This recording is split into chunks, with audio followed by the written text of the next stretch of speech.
pleurer, on a eu le temps de verser les larmes qu'il fallait. Aujourd'hui, nous étions là pour lui rendre hommage à ce grand monsieur qui a porté haut le flambeau guinéen. C'est un monument pour la Guinée, très grande perte. Il est irremplaçable ce monsieur, parce que c'est un virtuose, c'est une grande valeur pour la Guinée, c'est un très grand musicien. Je suis vraiment attristé, affligé. Et vous avez vu, surtout que quand on m'a chargé de faire l'oraison funèbre, c'est pas facile. C'était lourd sur mes épaules. Et vous savez, j'ai eu le bonheur et l'occasion de côtoyer son père, le père du défunt, qui m'a donné beaucoup d'informations sur lui-même et sur son fils. Donc, Maître Barry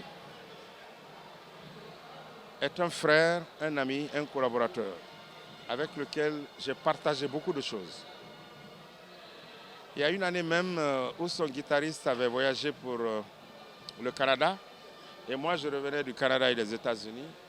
Il a tenu à ce que je vienne accompagner l'orchestre qui devait aller du Kaloum Star au Maroc.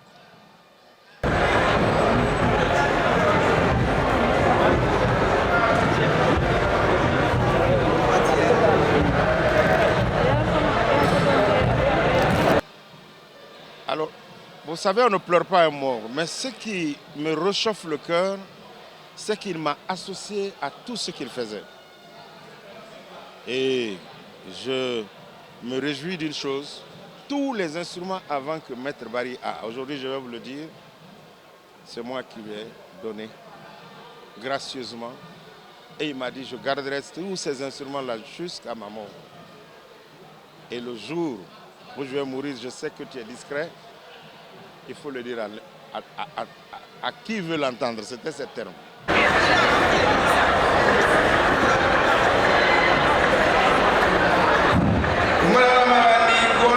En fait, il était donc chef d'orchestre du Kaloum Star dans les années 60. Et après, bon, il a joué dans le Bembea Jazz. Après, il a joué dans plein d'orchestres jusqu'à il a créé African Grooves. Et là, tous les samedis, on se rencontrait chez Justin Morel Junior. Et là, on fêtait les soirées pendant plus de 4 heures, tous les samedis. Depuis 18 ans qu'il joue là-bas, il n'a jamais été malade un seul jour, il n'a jamais raté un concert. Donc c'était vraiment un bon ami. C'est une énorme perte, c'était le dernier Mohican maintenant que nous avions avec nous, qui a fait plus de 60 ans de carrière musicale. Parce qu'imaginez-vous, il est mort à 79 ans. C'est ce que je vous disais. C'est très lourd, c'est un grand trou qu'il laisse, un grand vide qui sera difficile à combler.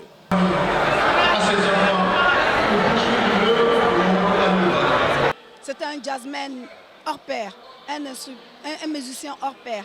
Et c'était un grand frère à moi aussi, qui m'a beaucoup apporté. Qui m'a prodigué les conseils qu'il fallait pour aujourd'hui être au niveau où je suis.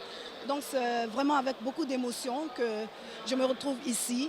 Et comme on dit, la vie, quand je pense qu'il n'y a pas longtemps, je l'ai rencontré. Et aujourd'hui, nous parlons de lui au passé. C'est vraiment quelque chose de très émouvant. Je n'arrive pas à réaliser qu'il soit mort. Pour moi, il ne peut pas mourir. Pour la simple et bonne raison que il représentait pour moi tout en fait. Donc j'arrive pas je vais voir ça après.